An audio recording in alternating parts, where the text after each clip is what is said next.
here my heart has been sitting overnight in the fridge. It's nice and set. It's even pulling itself away from the edges of the mold, so you know it's good to go. I have a little crystal pedestal dish here that I like to use for my heart. It gives it an extra bit of elegance to it. And it has a nice lip to hold the blood when you're not pouring it out to bleed all over. So now that I know where I'm going to put the heart, I'm going to unmold it. So take your clean hand to brace it. And you want to be extra careful because remember you have that seam. Now it should have stuck together, but it will still be a fragile part. So make sure you don't pull against that. Just kind of keep wiggling it a bit until it finally lets loose. You'll see how you can see air there. There, nice sucking sound. And then you carefully stick it on there. There's your heart. Now you can leave it this way, it works perfectly well. I've done that at my own parties when I've prioritized other party tasks over painting the heart. But the year that I painted it painstakingly was the year that a friend who was going into cardiology specialty for her doctor internship said it looked like a very real heart, and that was high praise.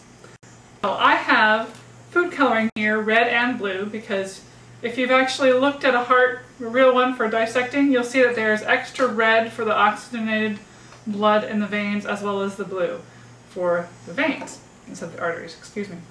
So what I do is I just accent it. I accent a lot of the veins just so you can see them. I accent them in blue so they end up a purpley color, and then I do some extra shading with the red as well.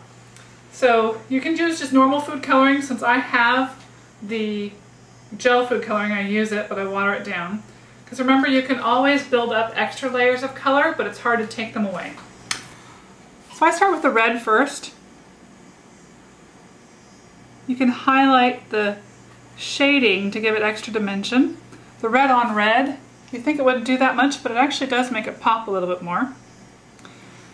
And as I said before, you don't have to go through all the painting if you don't want to or you don't have time, but it does give it that extra bit of ickiness and realism especially.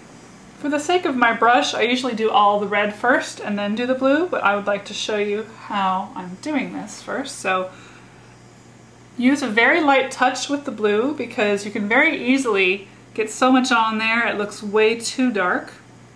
And you can always go back and put more on later. So here, you can really see the veins now, just like they are on the real heart.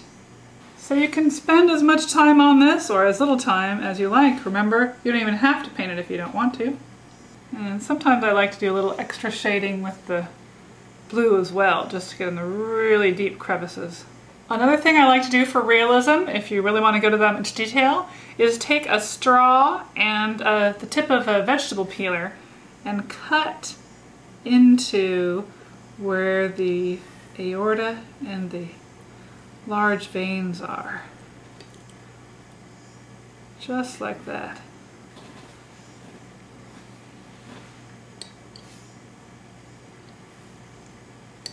Now they look like they're really going somewhere into the depths of the heart.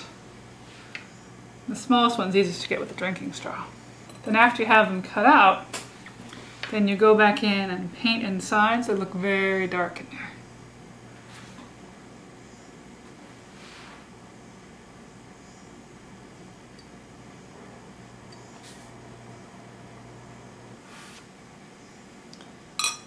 There we go. It's all painted now.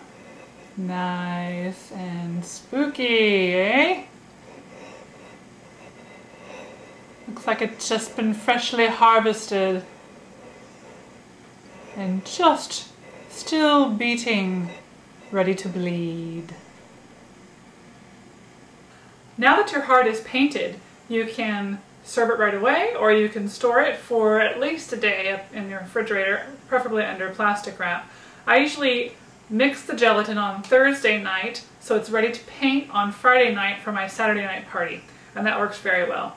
And I have had times where we don't have time to stab the heart ceremonially at the party, and I've had it last at least a good week until I can take it to work to disturb my coworkers instead. So now the trick is serving it. So I like my big giant Psycho knife. It makes it all the more dramatic. But the trick is that when you're doing this in front of your guests, you're doing it so you can't see what's going on. So you can't see if it's actually starting to bleed. So that's a little tricky to do. So you also want to make sure you have something that's going to catch the blood. The larger the better, because this can get very messy, and if you don't clean it up right away, the red raspberry syrup can stain things, so be careful.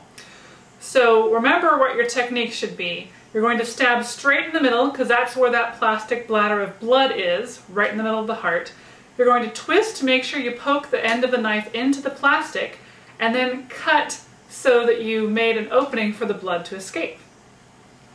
And you still may need to work it to make sure it starts actually oozing, which makes it all the more disturbing for your guests. I can't tell you how many pictures I have over the years of the horrified looks of people's faces in the background. It's fabulous. So let's see how it goes. Stab it, twist, and cut. And let's see if we can get some blood going. Oh, there we go.